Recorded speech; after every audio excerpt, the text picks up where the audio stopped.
Кыргыз-тажик чегарасындагы Баткендеги каргашалуу окуяга бүгүн туура 1 жылдын жүзү болду. Бул аралыкта окуядан жапа чегип, жакынын жоготуп, үйсүз калгандар мамлекет тарабынан колдоого алынып, социалдык көмөк көрсөтүлдү. Президент Баткен элине болгон кайрылуусунда чегара тилкелери толук түрдө чечилерин убадалап, болгону ал үчүн убакыт керектигин билдирди. Кыргыз-тажик мамлекеттик чегарасындагы талаштуу делген чегара тилкелери боюнча маселелер дали болсо көйгөй бойдон калууда. Аны чечүү кылдаттыкты, сабырдуулукту жана ыраттуулукту талап кылат. Чегара көйгөйүн кошуна мамлекет менен тынчтык, сүйлөшүү жолу менен гана жөнгө салуу зарыл экендигин дүйнөдө болуп жаткан окуялар тастыктап койду. Кошуна мамлекеттин жетекчиси да жакында Согди облусуна болгон иш сапарында чегара маселелерин кыргыз тарап менен сүйлөшүү жолу менен чечүүгө кызыктар экендигин белгилеп кетти. Азыркы учурда талаштуу чегара тилкелери боюнча бир пикирге келүү максатында эки тараптуу мамлекеттик комиссия иштеп жатат. Жылыш жок эмес, аз да болсо жылыш бар.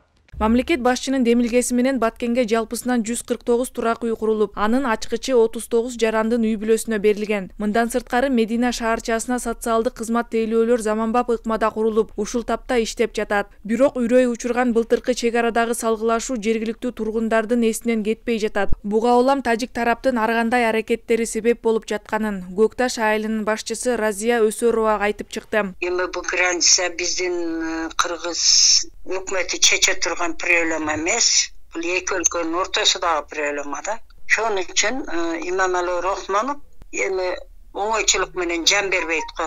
Эми күлөп салып коюп, ушинтип турат эми окопторун көйлөп койгон, баягы форма менен таяр, күнүгө бир тиш кылып коет.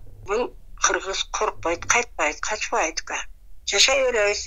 Көкташтын тургундары мамлекет башчыга ыраазычылык билдиришет. Анткени оор күндө көмөк көрсөткөнүнө ыраазы. Учурда Кыргызстан менен Тажикстандын ортосунда жалпысынан 972 чакырым чегара тилкеси бар. Анын 660 чакырымы такталганы Кыргыз-Тажик президенттеринин маалыматтарында айтылган. Бирок жергиликтүү жарандык активисттер жыл ичинде мамлекет чегара тилкесине чекит кое албаганына нааразы. Бир жыл аралыгында эл күткөн, эл каалаган натыйжаны ала алган жокпуз деп биз ачык түрдө эле айта алабыз. Дегенде азыркы учурда ошол эле социалдык маселелер, ошол эле чегарадагы чыңалуу азыркы учурда да бар.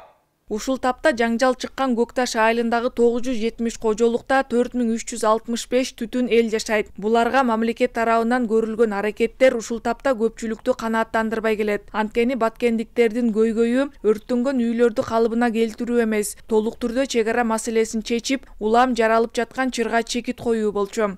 Акылай Маратова, Данияр Чарбеков, Нур Ньюс, Бишкек.